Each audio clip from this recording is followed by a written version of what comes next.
Hey y'all, this is the Quimby Chronicles. I'm Traci and I talk about real life and I'm real honest. You ready?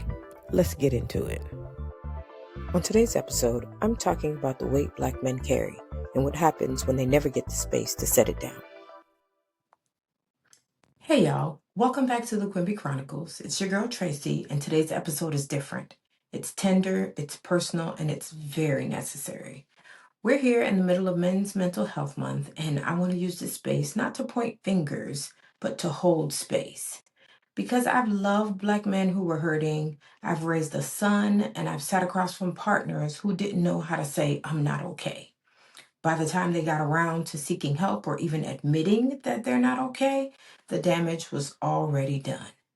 I was married to 3 different men, all ex-military, all Black, all impacted by war, by silence in a world that told them that it was okay to hold it and carry on.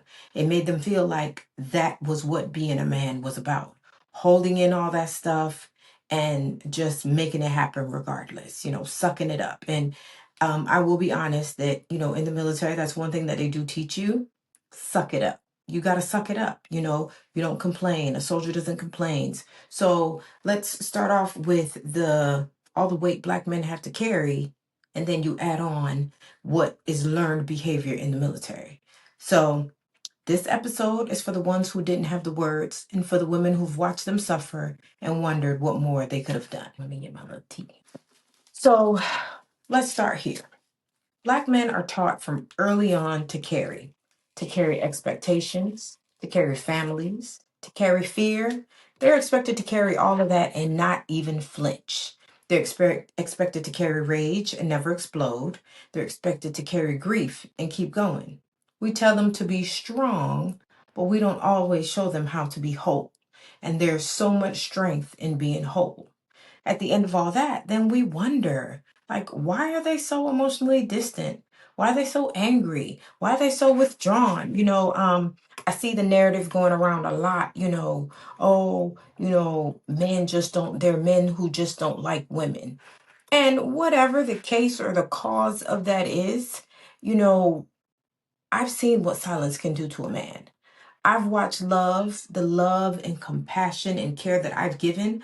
I've watched it bounce right off of men because of the trauma that they're carrying, because they don't know how to receive it. So like I said, you start off with, you know, what a Black man is born into, and then you add learned behaviors and experiences throughout the years, and then you have this big ball of feelings and emotions and nowhere to put them. So, truth be told, these men, a lot of times, they didn't even want to sit with themselves because of what was going on in their head. And, to be honest, there's a special kind of exhaustion that Black men carry. Like I said before, they're trying to survive in a world that already sees them, number one, as a threat, and I've had to have this discussion with my son, who is now 17 and standing 6 feet tall. I had to have that conversation with him that a lot of people view him as a threat.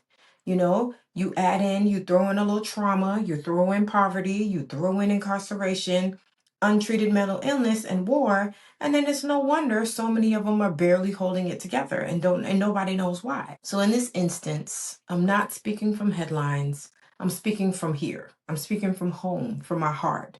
There's one of my exes who used to come back from deployments and disappear inside himself. He'd be in the house physically. Anything that I asked him to do, he would do it. Anything that I needed, I would get it. But emotionally,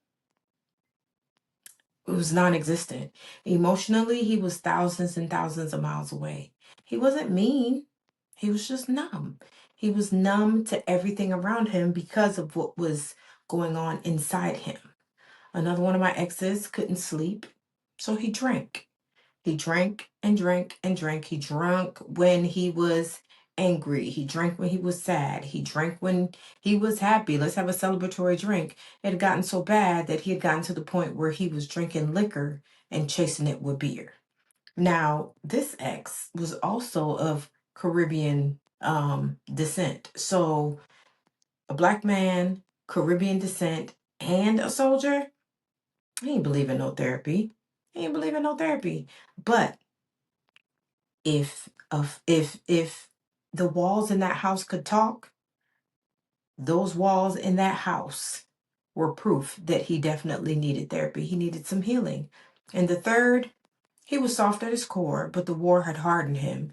And he didn't know how to talk about his feelings. He didn't know how to talk about what he saw and how those things made him feel. So instead, he shut everything down. He shut down the good feelings, the bad feelings. He shut down my feelings, and none of these men were monsters. They were just hurting humans, but they didn't have the tools or the words or the permission to speak their pain.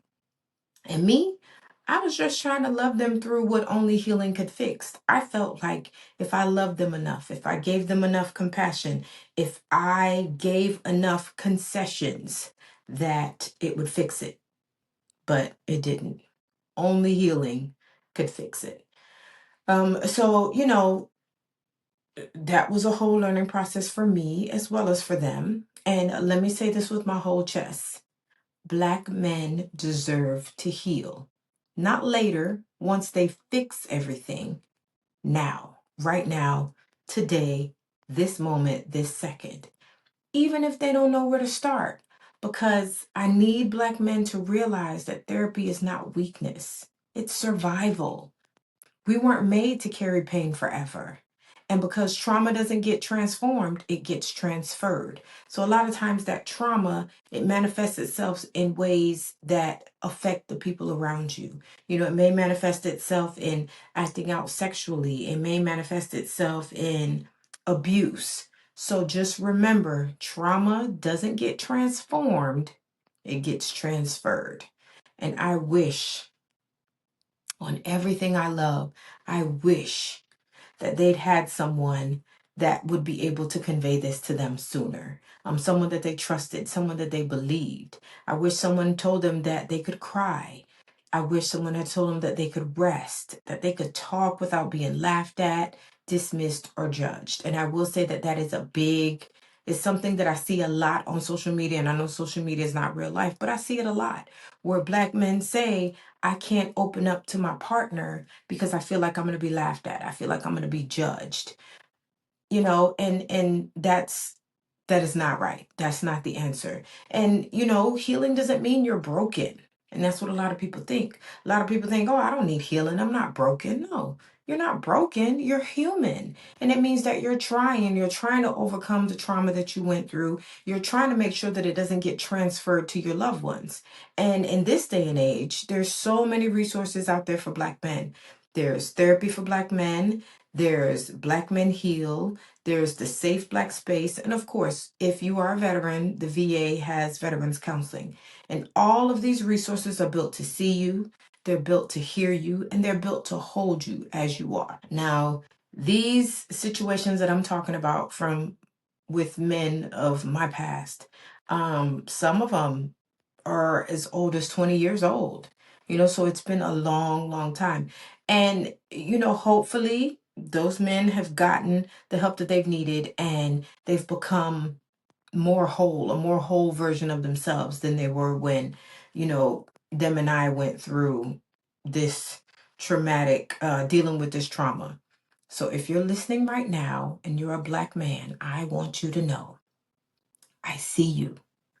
I love you.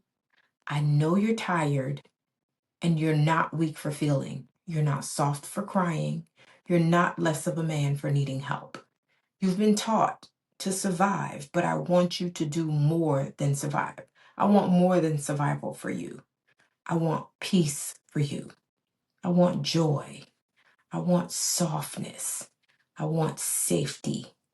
I want it to be that even though, we think of you as our protectors, but I want you to have the feeling that there's somebody that's protecting you also. So I want you to find that safety, find that softness, find that joy, because you deserve to be whole. You deserve to be whole. You deserve to be held. You deserve to feel like your life belongs to you and not your mom, not your wife, not your kids. You deserve to feel like your life belongs to you.